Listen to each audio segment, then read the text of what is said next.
This is the quiet symphony of progress inside the U of L AMIST engineering lab.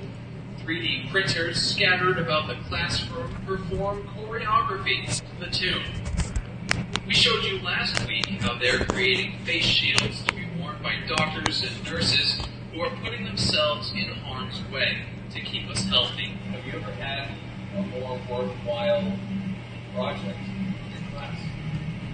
Oh, wow. With this much level of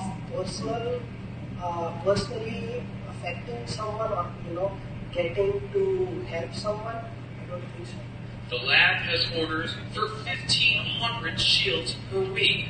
First for Kentucky hospitals, then shipments across the country. This box is headed for New Jersey. We looked into the need early and we began addressing that need early. So more people came to, more hospitals came to ask us if we could do something for them too.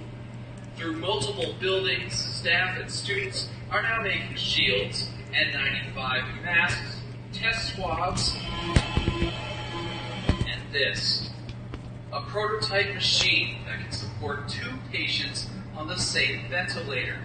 Working day and night, students say it can go from concept to its first trial in 1.5 weeks. But selflessly, co-designer Sean Doxson hopes enough ventilators reach patients that it never has to see the light of day.